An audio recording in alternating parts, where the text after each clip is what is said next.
Selamat berjumpa kembali rekan-rekan Pustaka Informatika. Pada video tutorial kali ini kita akan melanjutkan pembahasan tentang kuisis yang di video sebelumnya kita sudah selesai membuat soal. Lalu bagaimana kita menugaskan soal yang telah kita buat tadi atau kuis yang sudah kita buat tadi kepada para anak didik kita. Rekan-rekan sekalian, ada beberapa model penugasan yang dilakukan nanti pada saat kita memberikan soal tersebut kepada para peserta didik kita. Yang pertama, nanti kita bisa melalui sebuah link ataupun token ataupun pin. Ini kita lewat media sosial, apakah itu WhatsApp group, apakah itu Facebook dan sejenisnya. Ini melalui mode play live atau langsung bermain ya. Kemudian yang kedua, dengan cara yang sama kita membuat link atau token yang nanti kita berikan kepada para peserta didik kita dengan model mengerjakannya sebagai PR. Dan yang ketiga, ini model penugasan, kita hanya memberikan link saja tanpa ada pin. Jadi link saja yang kita berikan kepada para peserta didik kita. Kemudian nanti peserta didik kita dapat berlatih. Jadi latihan di sini kita seperti melakukan simulasi mengerjakan soal untuk memantapkan pemahaman kita terhadap sebuah kasus tertentu. Nah, hal yang perlu digarisbawahi pada saat kita nanti melakukan penugasan dengan berbagai model ini adalah mengatur properti. Jadi properti itu misalnya berapa kali peserta didik kita ini boleh mengerjakan soal, misalnya apakah nanti akan ditampilkan papan skornya, apakah nanti akan ditampilkan kunci jawabannya pada saat selesai mengerjakan, ataukah akan ditampilkan meme dan seterusnya. Jadi pengaturan properti itu kita setting, kita atur sebelum penugasan ini kita berikan kepada para peserta didik kita. Kemudian kalau kita melakukan model penugasannya menggunakan play live atau main langsung, nanti hasil penilaiannya, hasil pekerjaan dari peserta didik kita ini akan terekam dalam sistem.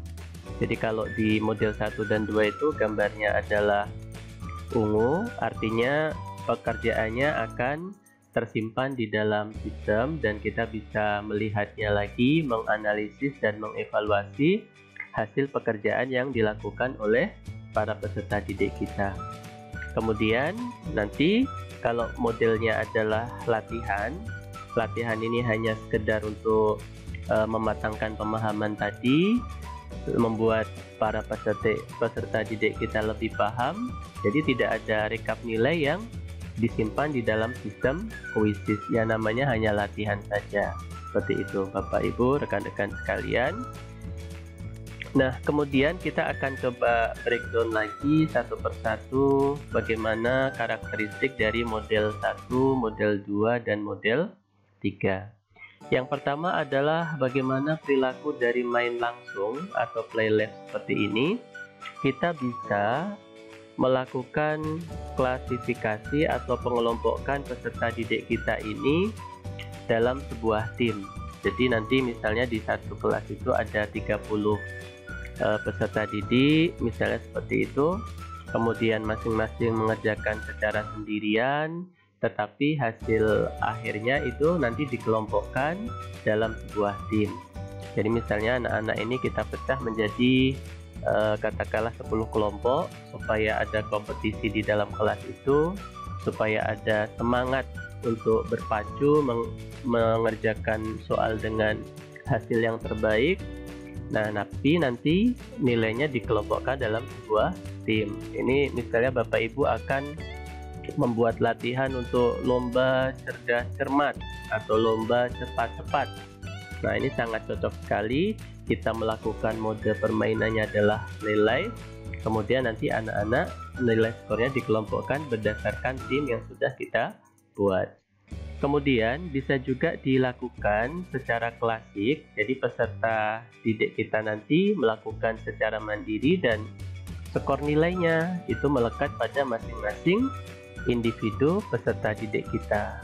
Dan ini sangat cocok misalnya untuk Bapak Ibu rekan-rekan sekalian untuk ulangan harian misalnya.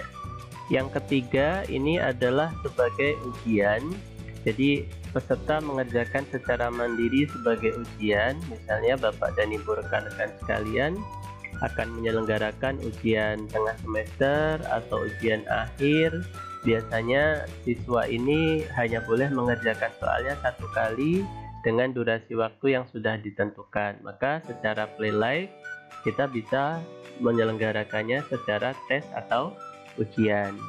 Kalau yang tim atau klasik tadi itu peserta bisa mengerjakannya berulang-ulang, tapi khusus untuk ujian ini dikerjakan satu kali, dan karena konsekuensi dari satu kali mengerjakan ujian, maka nanti pada saat bergabung atau join di quizzes menggunakan link atau menggunakan token atau pin, peserta diharuskan untuk mengisikan alamat email sebagai identitas yang nanti bisa digunakan untuk melaporkan hasil ujian dari peserta didik kita.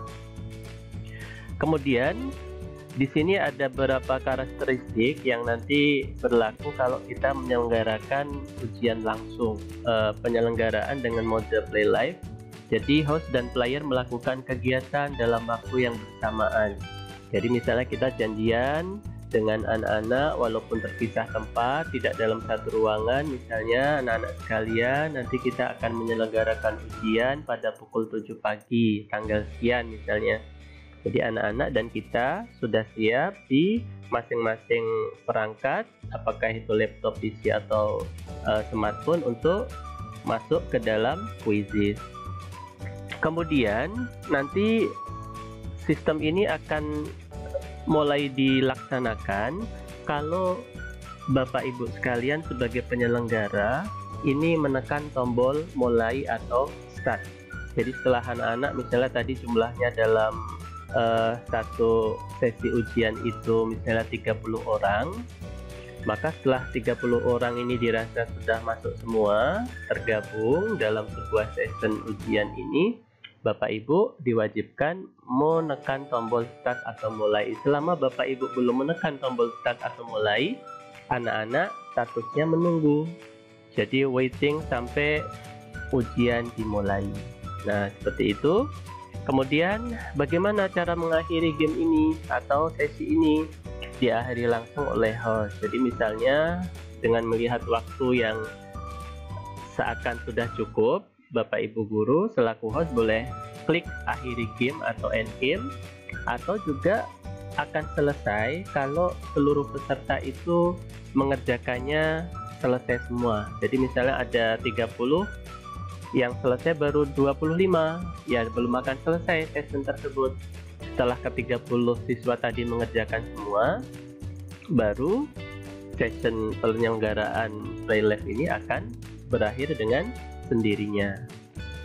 Kemudian pada mode playlist ini dapat diberikan kepada individu di dalam kelas yang Bapak Ibu ampu atau ajar, atau juga bisa ditugaskan dalam sebuah kelas. Tapi sebelumnya kita sudah membuat kelas-kelas yang memang akan kita tugaskan. Nah, nanti kalau kita menugaskannya ke dalam sebuah kelas, maka nanti di dalam dashboard siswa itu akan muncul penugasan yang Bapak Ibu berikan. Nanti pembahasan terkait bagaimana manajemen kelas dan penyelenggaraan quizzes kita bahas pada video tutorial selanjutnya. Kemudian ada yang dijadikan PR. Nah, untuk PR ini atau pekerjaan rumah ini para peserta didik kita akan diberikan tenggat waktu. Jadi ada semacam deadline sampai kapan pekerjaan rumah ini harus diselesaikan.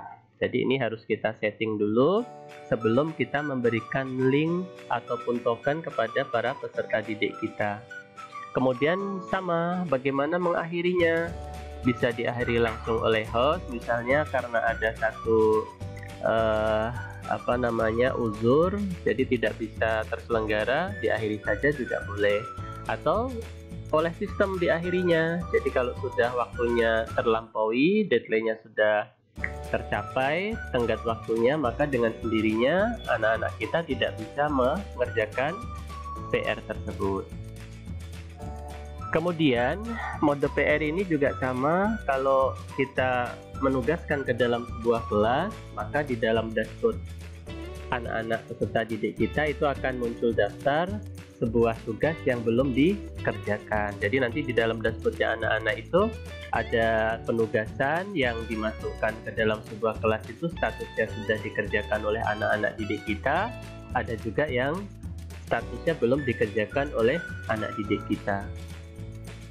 Kemudian yang ketiga, ini ada mode latihan. Karena sifatnya hanya latihan, jadi nanti Bapak Ibu guru, dosen ini memberikan sebuah link saja ke peserta didik kita, tidak ada pemberian token atau pin, karena dalam sistem Quizzes hanya diberikan link saja. Karena sifatnya hanya latihan, maka tidak ada skor nilai yang terekam pada sistem Quizzes. Jadi misalnya untuk tryout, silahkan anak-anak belajar, ini ada 100 soal, mudah-mudahan nanti pada saat ujian akhir anak-anak bisa dapat nilai yang terbaik. Jadi di situ nanti bisa kita setting, setiap mengerjakan soal dimunculkan jawaban yang benar. Jadi bisa mematangkan pemahaman anak-anak kita, anak-anak didik kita itu terkait dengan topik pembahasan tertentu. Kemudian latihan ini tidak hanya bisa diaplikasikan atau digunakan oleh anak didik kita, tapi kita selaku host sebagai penyelenggara kuis, Bapak Ibu guru dosen juga bisa berlatih. Misalnya kita sudah mengatur beberapa properti sebelum soal ini kita distribusikan kepada anak didik kita, kita bisa latihan dulu apakah pengaturannya tadi sudah tepat atau belum.